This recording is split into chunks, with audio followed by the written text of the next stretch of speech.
I want to go there and I want to go there.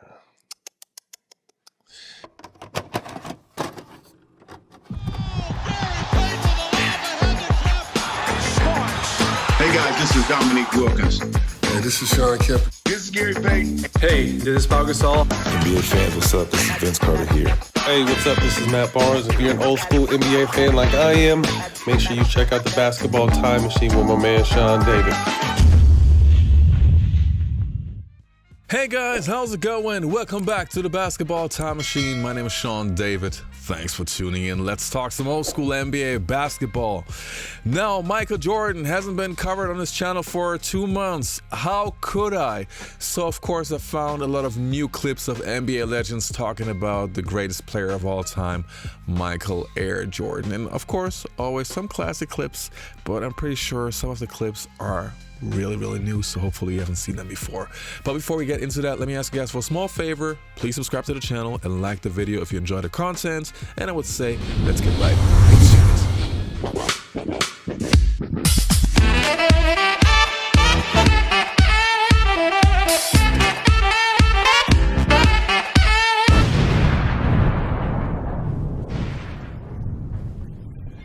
Now the first clip that we're going to take a look at is from Reggie Miller, who I not only always love, but hearing him speak about his rivalry with Michael Jordan is I just love it. I mean, that guy explains exactly why we love the 80s and 90s. So let's listen. I equate it to like this. It was like, and maybe this is how centers feel when they were going against Shaq. He was Shaq of shooting guards. I don't care. There was no way you could get around him in front of him. He was just too strong. And then he had a 48-inch vertical. So you were never blocking his shot. So he's taunting you, holding the ball on your face, the tongue is all out and shit, chewing the gum, come down, his black eyes are looking at you, and I'm looking right back at him. Yeah, I ain't going anywhere. Yeah. I love tape. I'm watching. I'm always trying to find a tail. Okay, if he goes left X amount of times, what is his percentages? Great. Right. Great. Step back. Great. Greater. Great. I could not find a tail. No weaknesses. I learned this from my teammates, in particular Jordan. He did this thing that I thought was very unique, but I thought it was just unique for him. He would watch the tape of every play of the opposing team. And I asked him, why did he do that? He said, because I never want to think about what they're going to do. I want to know what they're going to do. And if you ever watch us or that generation, we're constantly relaying the play calls. Yeah. 3 up. And then you would tell your assistant coach 3 up so that on the next scout, you knew what 3 up was. Or if they happen to change the name of their plays. And I was like, oh, wow, this guy has an unfair advantage because not only does he recognize the play, he knows the play calls and he's memorizing. I made it my business to change my schedule, and I was watching the tapes of every game because I wanted to see exactly what they're doing. And I tried to not memorize it, but I would recognize the play calls. Okay, and I learned that from him. You know Jordan petty, Second round, we play Michael Jordan there. That's when Nick Anderson throw the ball. To this day, until I saw Last Dance, I did not know Nick Anderson said 45 is not 23. Oh, I would have said, man, y'all, you don't shut the Game 2, he comes out, keeps his top on. Wearing number 45, Michael Jordan, kept his top on. Boy, both teams broke out of the huddles. Coming to the court, that took out that damn thing. I saw 2-3. I said, oh, Lord, we in trouble. Superman's in the building, back cat, whatever you want to call him, Jesus. He won game 2. Every time he wore that number, they got fined $200,000. But we ended up winning 4-2 on that court. Man, they played us. It was Shaq last time in Orlando. They swept us. But I never forget this, and you can go back and look at the stat sheet. Jordan had 2 free throws at the end of the game. He hit the first one and missed the second one on purpose. And we was like, what the you doing, you know? Somebody said, look at the scoreboard. He left 45 on the scoreboard. Yeah, I remember, back then when I was with the Charlotte Bobcats, me and Mike played. Mike decided to come and play pickup against us. Obviously, we were kind of sleeping on him because he was in his early 50s, but for some reason, he still felt he was the Mike of old. Get the cameras rolling. Jordan off the steal. Anyway, he really didn't go by anybody. He really wasn't dominant, but he was talking all the trash in the world. So you know me, I'm trash talker of the year in the Big Three. So obviously I did trash talk back to him. One thing I said was to MJ that I do remember was, that was the past, this is now, and I will bust yo, you know what. Hey, I will bust your which is a mistake, because if I didn't know anything about all Michael Jordan's accomplishments, I knew that day. Okay, he told me about all the championships, everything he's done, sport, points scored, and he reminded me that I was on his team. Okay, so at that point, I felt that trash talking was won by him. You're right, I'm on your team, you do pay my check. We destroyed his team in the scrimmage, but he won the trash talking. I think that's the first time in life I ever lost a trash talking match. I honestly went home that night and was hoping I didn't get a call during that night said MJ has released me. Because I did say some things in my trash talking to defend myself. All in all, it was not a good career move because I got traded the year after that. So maybe he was still thinking about it when they traded me. I haven't spoke to Mike since I got traded. And I lost my shoe deal, so hey, maybe. I don't know. Maybe that was it.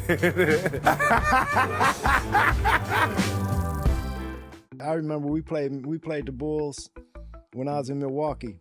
And you know how you going through layup line and you cross paths. And I remember crossing paths with MJ and we dapped it up. And I told him, I said, man, if we ever get together, we're going to win championships. And we kept going. Yeah. And we came back. Yeah. And I tell people, when you look at the numbers, he's 23, I'm 14. Mm-hmm. My 1 and my 4 encompasses 2 and 3. Mm-hmm. Together they equal 10. So ain't no way we could lose. MJ came to town to play pickup. I remember they said you guys got to be downstairs at Dean Smith to play pickup at a certain time. Yeah. I'm like, all right, we'll be there. No, you got to be here at a certain time. I'm like, I remember that. What's the big deal? Right. Yeah, what's the big deal? We always there. We always there. We always there at 3 o'clock, you know. And I just remember, like, nobody was in the gym but us. And I'm like, so we sitting up stretching and stuff. And I'm like, man, okay, so let's get started. They're like, hold up, wait, not yet. We're going to get started in a little bit. I'm like, what's going on? And coming out of the tunnel, you know, everybody knows the walk. And I'm like, I said, that Michael Jordan that coming over there. I said, what's he doing? I said, Sean look like that's he dark enough. Got his Carolina shorts on and, you know, that little walk coming on. I'm like, oh, man, this our freshman year, Vince. I'm like, bro, we about to play with. I said, oh crap, okay. All of a sudden, boy, we started stretching. All of a sudden, we straight up on the layup line, and I played with him one game. And I played against him one game. Mm-hmm. And Vince, when I say the attention to detail, I say we was out there setting screens. That was the hardest I ever seen a pickup game being played in my life. But wait, you remember he had like the walk-ons, and he had like he was like, nah, give me them. Yeah, and I remember, I got switched out on him. I said, somebody come help. Cause I mean, he had that. He's looking at them and it's just like he started getting into that doing all this crap. I'm like, to have Michael Jordan come in, I didn't say nothing. I was sitting there just, it's Michael Jordan. I was a student in that master class he was giving us out there.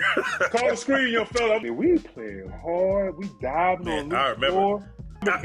So did you calling shots is a real thing. One time, like he was calling his shots. Yeah.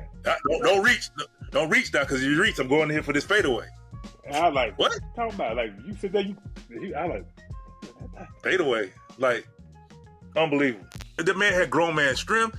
Like he was just, I'm talking about like trying to guard him back down. Like he just his ability to get to his spots, and he was prepared for everything that you could possibly do during live action.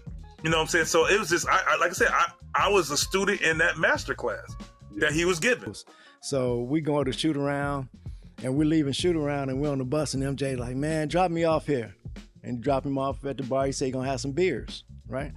Huh? Say he's gonna have some beers. Listen to the rest of this story. Okay, gonna have some beers. So he tell us to pick him up on the way back to the game. We pick him up. He still got his sweats on. You know MJ come to the game suited and booted. All right, still got his sweats on. Pick us up. He get on the bus. Yeah, man, I'm feeling good. Right? Bubbly. You can smell the beer on him. Got 30 at half. All right? Going through warm-ups, man, I'm seeing 3 rims. I'm going to shoot at the one in the middle. Okay? That's hard. Okay? And then told us, if y'all can't beat them, we don't need to win a championship. Y'all can beat them without me. But came in there and he got it done early and went and sat down. Okay? Fresh That off was of sat that. down. We went sit down.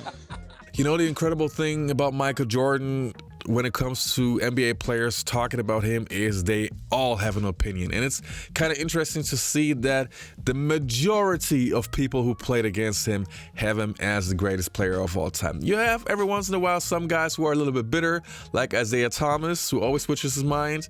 But then you have guys like a Reggie, like a Mitch Richmond, like a Jalen Rose, guys who really were competitive against Jordan, and they all have the same opinion. So love to hear those things. Anyway, you guys, I hope you enjoyed this episode. Don't forget to leave a like, subscribe to the channel, and hopefully I'll see you next time on the Basketball Time Machine.